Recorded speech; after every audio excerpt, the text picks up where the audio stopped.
Alright, just filming here, Council Bluffs at 5 a.m. on a Monday. Typical stuff going on. Wanted to wrap up the week. A week of results, a week of profit and losses. So, let's get right into it. Make some room right there. They're all 7 days, and the totals at the bottom. You saw the 7 days, each as it happened.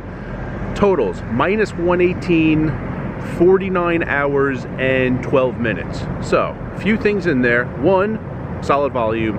Two, minus 118 without context. Purpose of today's video. Without context, not a great result. Played for a week, winning player, expect to win. Typical week is definitely in the black. This was red, minus 118. Thing is though, there are like two mistakes that are bad to make whenever you're looking back at results. One, well, they're both, it's like one thing, but in when you get specific, it's like two different sides of it. Looking at results with no context. So, it's not good to look back at results, see some good results, and think, oh, that must mean I played well. And like there's nothing to unwrap in those sessions. For example, my 7th day in town, I made a little over 400, and if you just look back at that day, that row in my spreadsheet with absolutely no context, you might think, oh, 400, played well. Didn't play poorly, but a lot of things were like pretty simple. There weren't many tough decisions, and in the middle of that, I did butcher one hand pretty good. So, 4 streets, definitely one street was fine, definitely 2 were bad, and 1 is debatable. But like that plus 400 could have been a lot better. Like just that one hand was a pretty big hand, and if I played that hand better, it's actually debatable what my opponent would have done. I'm not 100% sure what he would have done on the flop, which really determines what happens the rest of the hand. But regardless, should have played it better, and long run means more money for me. So you can't just look at a good result in a day, in a week, in a month, and say, oh, that's fine.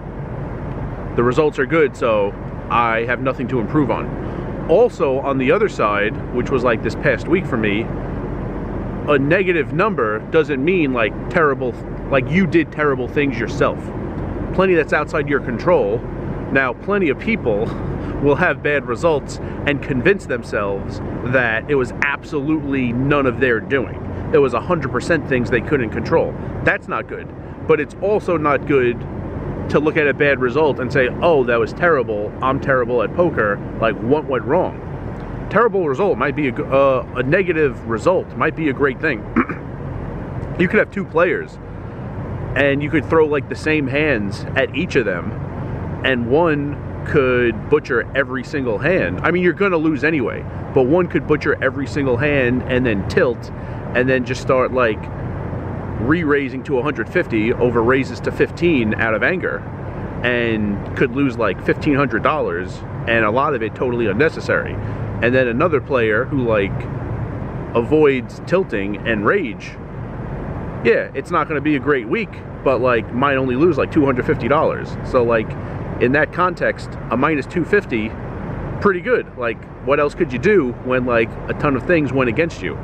You're going to have some negative results in there, some negative weeks, occasionally a negative month, definitely negative days. A negative number doesn't mean things were awful, and a positive number doesn't mean you played incredibly well. So the minus 118 was fairly solid. There was one hand, I think it was day 5, I really wish I had back. I won, but could have won more. Probably should have won between like 50 and 125 more off my opponent. That was the one hand I really wish I had back. I mean, plenty of smaller hands with like small decisions. Barry Greenstein always said like he plays a session, there's probably like 200 things he did wrong. I mean, you bet the turn, you bet like 75. Why not 70? Why not 80? When you get down to like the finer details, there's like tons of mistakes you make every single session. But day 5 had one bigger hand I really wish I had back. But considering, really wasn't that bad. Day 6 was terrible. 5-outer and a 2-outer was pretty annoying. Day 7 had like 3 setups that I couldn't really avoid.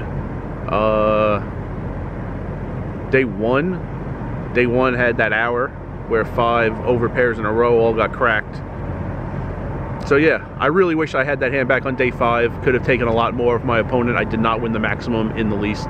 But all other things considering, the minus 118, not an awful result.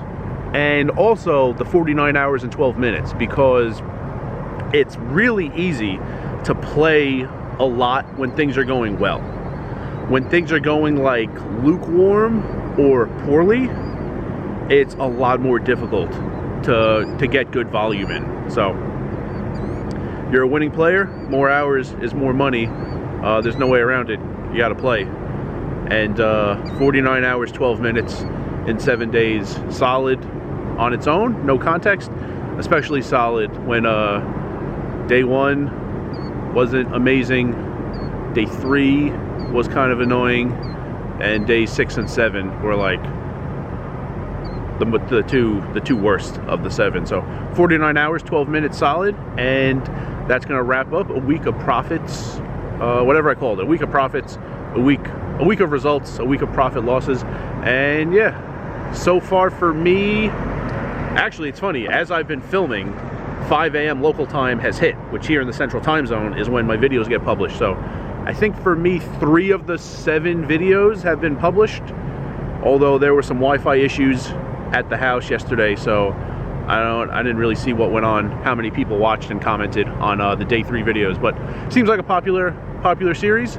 Might do it in the future again, every once in a while, give you like 5 to 7 days of results if people like this format. And that's going to wrap it up for a week of results on the poker tables here in Council Bluffs, Iowa. Thanks for watching the video. If you're enjoying this content and want even more poker, Las Vegas, and travel content, feel free to sign up to receive my monthly newsletter via my Patreon page. It's $5 a month. There are 3 ways to sign up. You could either type in the link you've been seeing at the bottom of the screen, or you could go to my YouTube homepage and in the center of the screen, click on the link to my Patreon page. Or you could go into any recent video of mine, go into the description box below the video and click on the link to my Patreon page from there. Once you're on the Patreon page, click on Start Free Trial and follow all the prompts. The first 7 days are free. It's $5 a month after that, and you will receive 1 monthly newsletter about everything poker, Las Vegas, and travel related. If you want to see the first one I created, which is free for everybody, feel free to click the link on the top of the screen or the link to the video that's on the screen in the bottom left-hand corner right now. And remember, rice is a spoon food.